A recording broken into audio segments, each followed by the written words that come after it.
Sean's just in the room packing up stuff just in case my mom does kick us out. Okay, you guys, so it's official. My mom has kicked us out. So we just spent the last 3 hours packing up all our stuff and everything that we could fit, either in storage or in our friend Cody's house. So the past couple days we've been staying at Sean's friend's Cody's house, and so far we haven't quite figured out a for sure place that we're going to be staying permanently. As you can see, our car is absolutely filled with everything that we own. So we are currently on our way to Oregon right now. Hey guys, it's Nicole, and I am here with a video explaining why my mom kicked us out. Everything that you guys saw in the beginning of this video, that has been since we've been kicked out, and ever since then I never really went into detail or actually told you guys what happened and why my mom even kicked us out. Before I even tell you guys like the whole story, I just want you guys to know I do not want to bash my mom. I love my mom more than anybody in this world. She is my favorite person. Like, I admire her so much for everything that she's done for us, and I just don't want you guys to think that, you know, I am like trying to bash my mom, or that, you know, I don't want you to get the wrong impression of my mom. Like, if you were watching our videos last Christmas and following us and stuff, then you would know that last Christmas we did not spend Christmas at my mom's house. We ended up getting into a fight really close to Christmas, and she told us that she told me that she did not want to see my face on Christmas Eve, and yeah, or on Christmas or whatever, because we were fighting.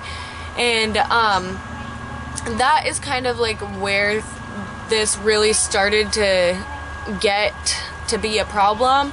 So it was really none of my business, but it bothered me immensely that my little brother, who lived in the house with us, he now is 18, but all through the time of him being 16 to 18, you know, to now, I had a huge problem with the fact that he was not responsible or never held accountable for any chores around the house. He wasn't accountable for anything around the house. And my brother had anxiety. Like, that's what him and my mom always said. And back then, I really did not find anxiety to be an excusable, I don't know, like, I just felt like they were always using his anxiety as like an excuse for him. Like, he didn't have to do anything because he had anxiety. For example, like, he stopped going to school. He, you know, did not want to go to school anymore because of, like, you know, the people, and just wasn't, you know, his cup of tea. So he stopped going to school, and, you know, my mom was perfectly fine with it. She, you know, tried to get him into homeschooling, and, you know, tried to get him into other options, like at the school I went to, which was like an alternative school. He just wasn't doing anything. And so, like, he was doing the homeschooling for a while, and then after a while, like, it just kind of stopped. Like, everybody just stopped, well, my mom just stopped kind of pushing him to do school. And then it got to the point where my 17-year-old brother was, like, completely not even in school. Like, school was going on for everybody else, but my brother was just the only person that was, like, not in school. Like, he just, you know, did what he does. Like, it just slept all day, played video games all night, you know.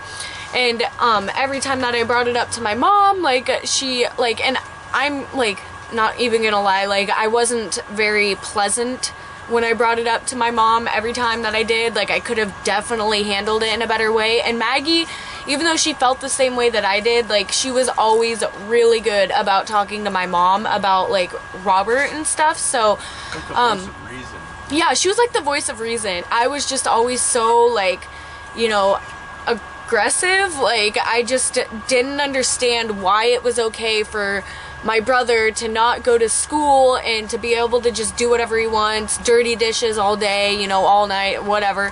Like, he was just able to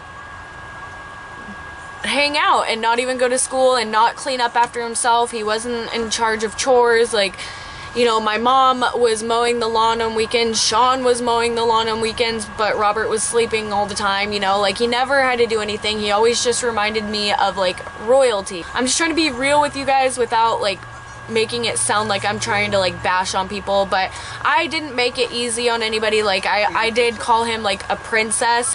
What really, like, upset Sean and I was the fact that Robert wasn't doing anything. He wasn't going to school, wasn't doing chores, wasn't helping out around the house. He was just sleeping all day, eating food, dirtying dishes, and playing video games. Sean and Robert are home all day, you know, because Sean was like a stay-at-home dad, and Robert was just, you know, not doing anything except for, like, making a mess, and Sean was, like, cleaning and stuff. So, like, you know, like, I would tell my mom, like, that's not fair, like, why, like, what the hell, you know, and she would, you know, agree that Sean didn't need to do all the cleaning, but it was always, like, she would, like, turn it around and tell me, like, well, you don't clean, or you don't do this, you know, and I totally get it now, because I didn't, you know, but back then, I would get so mad. I'd be like, this is not about me, this is about the fact that Robert doesn't do anything around here, you know, like, what the hell, I'm sick of it. It just started to cause a lot of tension around the house, because, like, Robert wasn't forced to do anything, you know, and, like, I was just, like, jealous, you know, I was jealous that, like, my little brother was getting, like, a free ride, and when I was that age, I had to go to school, you know, like, I was fucking devastated. I didn't want to fucking go to school, you know, when I was heartbroken over Dallas. I didn't want to go to school when I got taken out of, my brand new high school in Nevada and had to go to the school I hated in Idaho, you know, like, I didn't want to do that, but I had to. My mom made me, you know, like, there was plenty of times where, like, I begged my mom to, like, not let me go to school, or, like, make it so I didn't have to go to school, and, you know, it was always, like, ridiculous, and I was dramatic, and blah, blah, blah, and, like, here she is, like, letting Robert just sit around all day and not do anything. So, like, that's where my frustration was coming from. At this point in time, like, I just miss my family, like, all this time being away from my mom, you know, like, that stuff all feels so small, you know, like, all the stuff that I'm, like, talking about, it just feels so small and so stupid, and, like, if I would have known that, like, we would have gone through everything that we went through because I, you know, couldn't keep my mouth closed, then I definitely would have shut up.